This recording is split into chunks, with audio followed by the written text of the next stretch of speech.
السلام عليكم ورحمة الله تعالى وبركاته والله ليال سو دواada dhammaantiin meel kasta aad joogtiin adduunka waxaan idin leeyahay aad baan kaga mahad celinayaa soo booqashadiina ilaahay baana mahad iska leh oo mar walba isku keen soo celiya anagoo nabad qabnay idinkoo nabad qabtiin alxamdu shukri lillahi rabbil caalamiin aad baan kaga mahad celinayaa fadlan markaad cajalkan dhageysataan waxaan idinka codsanayaa inaad like share commentiga iyo subscribe-ka inan iloobin waad mahadsantihiin marka walaalayaal maanta waxaan rabaa inaan ka hadlo halkan waxaan idinkugu soo gudbin doonaa gabar ooyeysa ooyey ka ooyeysa waxaa guursaday nin ajnabiya gabdhihii soomaaliyeed xaliimooy maalin walba waxaad tiraahdaa soomaali maaha saan faarax waa saan faarax ma doonayno waa kana hadhowta markii aad maxaan ku dhahay ajnabigii tagtidna saanaad u ooyeysaa waxaan ku leeyahay wax walba halkaan idinkugu soo daynaya waxay gaartay arrinkana ilaa ay safaaradii soo gasho meesha ma fahamtay faarax mijabaasto wax ka fiican inta la waayay in maanta safaaradii soomaaliyeed lagu cararayo oo la leeyahay caawiya oo yaa laga caawinaya nin sacuudiyaan markay sacuudi la maqlo ama imaaraati la maqlo waxaa u malaysaan inuu lacagta sameeyo oo lacagta hayo ama nin maaragtay wax walba saa u sayrinaya ilaahay muxuu qadaray inuu gabadhii sidaad hadda aan halkan idinkaga soo dayn doono ee safaaradii soomaaliyeed ee sacuudiga xataa ay gashay arrintooda uu u galay shalayna maxay ku guursatay soomaali faarax mijabaasto muxuu sheegayaa nin ajnabiyaha fiican lacag buu sameeyaa ninka ajnabiga waxay u maleeyaan lacagta inuu sameeyo oo ay korkiisa saarsaaran tahay hadda hadduu rabo waa doqon waa tuug hadduu rabo wuxuu rabo yahay marka soomaaliyay gabdhaha soomaaliyeed baan la hadlayaa ama dumarka soomaaliya kan cashar ha idiin noqdo kuwo badanna horaad u aragteen arrinkaana cashar ha idiin noqdo horey intiinuu aragtayna waxaan idin leeyahay kuma camal qaadate qaarkiina ha ka dhaga adayge kuwa hadda arkeen waxaan leeyahay war ku camal qaata nin ajnabi waxba ma sheegayo nin soomaaliya ninka wanaagsan la waa walaalayaal raggiina soomaaliyeed ku adkaysta iska daaya ajnabiga saana idiin dambaysa haddii kale soo maahan waad mahadsantihiin like share comment iyo subscribe-ka waa xaggiina waa videoga iyo complete ah baan idiin soo gudbinaya dhegeysi wacan iyo daawasho wacan waa mahadsan maxay tahay dhibaatada ku haysataa dhibaatada haysataa waxay tahay waxay qabanin sacuudi oo caruur dhalay ninkaas ayaa dhibka igu haya dadku waa isguursadaan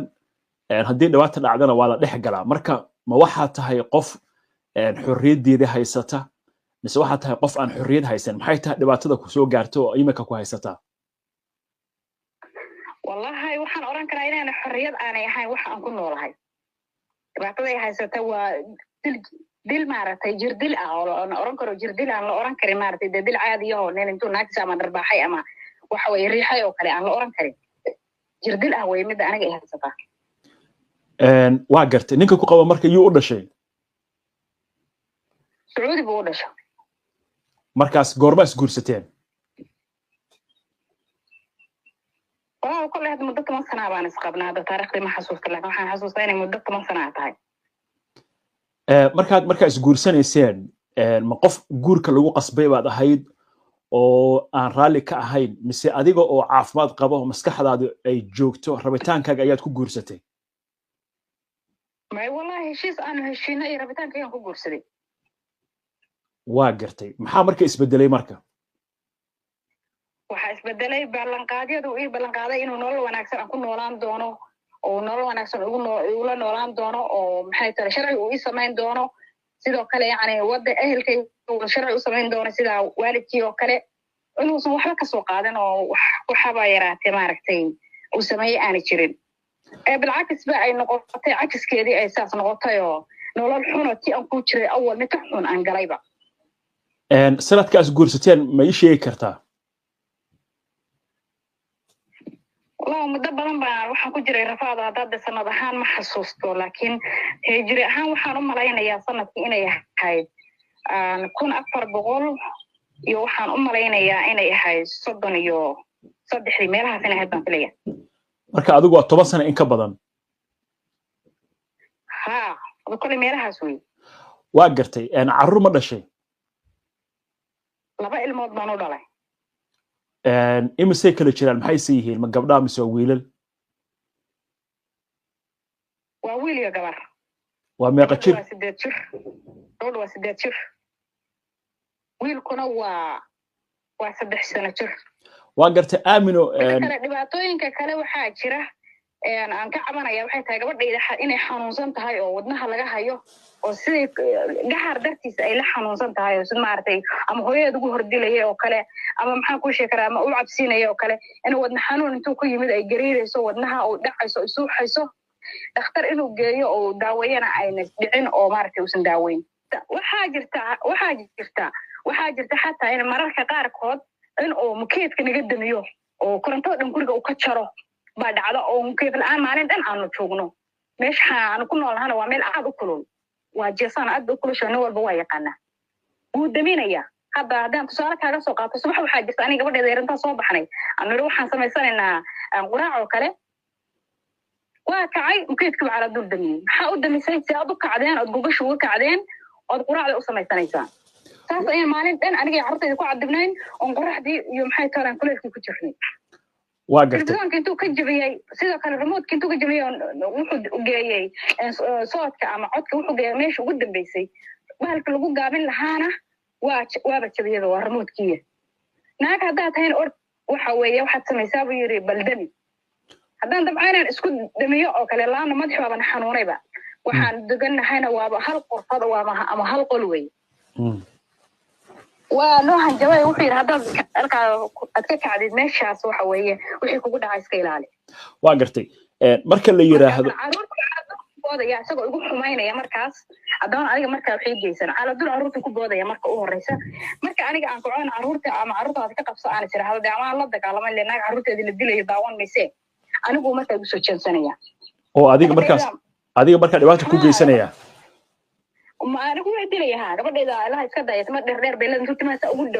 ugu dhago gidaarka sa ugu sii daaya waa gartay wiilka yar intuu banaanka u soo marka waxyaalaha yani aan iloobi kari waayo intuu wiilka yar banaanka u bixiyay waxaa jirta intuu wiilka yar banaanka u bixiyay banaanka albaabka hore banaankiisa uu dhigay tii yaraydna ay meel yaroo zaawiyad waxaa la dhahaa meel andugu luuq yara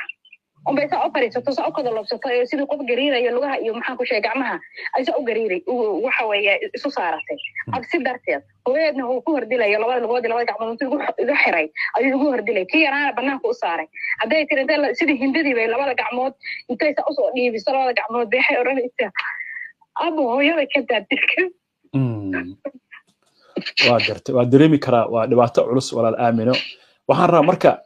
miyaadan tegi karin marka adigu haddii aysan jirin wax ku xayiraya ma ka bixi kartid gurigaaga ilmahaaga intaa wadatid ma bixi kartid miya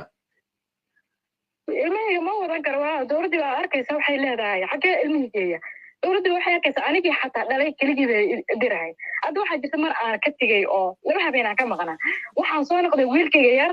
xafaayadii aan ku xiray 2 habeen ka hor iyadoo weli ku xiran baan soo noqday ka war maan dhawaad hadda safaaradda in soo hadlaysay